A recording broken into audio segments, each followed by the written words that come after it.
دنیا میں مختلف روایات، نظریات، افکار اور مذاہب موجود ہیں جن کے ذریعے انسان مختلف راستوں کا تعین کرتا ہے اور انہی کے مطابق زندگی بسر کرتا ہے۔ اس لیے اس دنیا میں مختلف انواع اور مختلف اقسام کے لوگ موجود ہیں جو ایک کامیاب اور لطف اندوز زندگی گزارنا چاہتے ہیں۔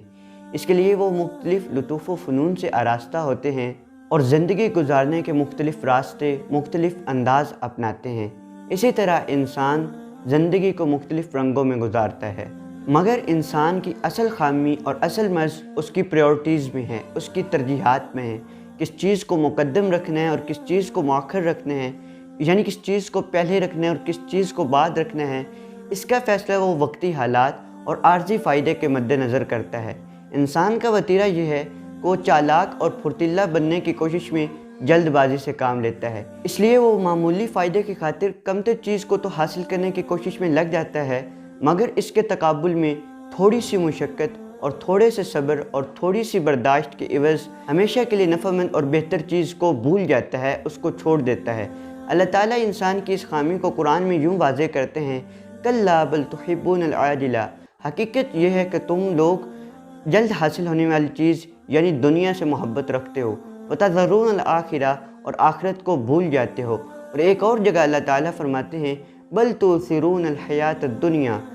حقیقت یہ ہے کہ تم لوگ دنیا کو ترجیح دیتے ہو، وَالْآخِرَةُ خَيْرٌ وَأَبْقَىٰ، حالانکہ آخرت بہتر اور باقی رہنے والی ہے۔ انسان حق سے گریز اور حقیقت کو نظر انداز کرتے ہوئے جس خیال اور جس سوچ کا سہارا لیتا ہے، دراصل وہ یہ نہیں کہ وہ فوائد اور وہ لذتیں حاصل نہیں کرنا چاہتا،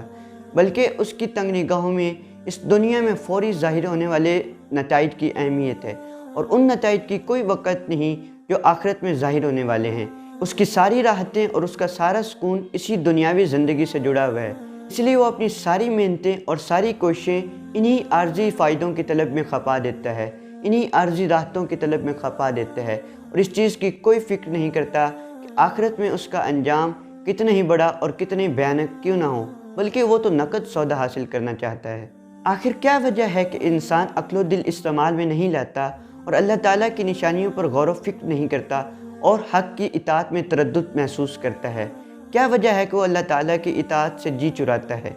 کیوں وہ دین کے احکامات سے منحرف اور دین سے برگشتہ ہے؟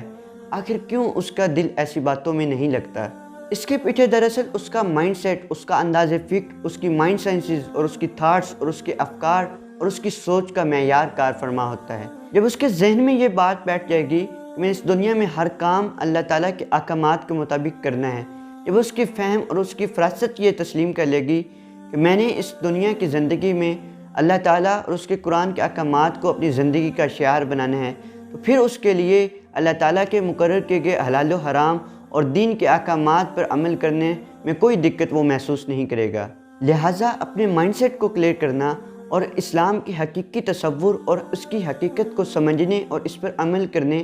اور اسے اپنا شعار بنانے سے ہی یہ ممکن ہے۔ تبھی جا کر اس کے ذہن سے دین اور دنیا کا فرق مٹے گا، اور تبھی جا کر وہ زندگی کے حقیقی رنگ اور اسے گزارنے کی حقیقی روش سے واقف ہوگا۔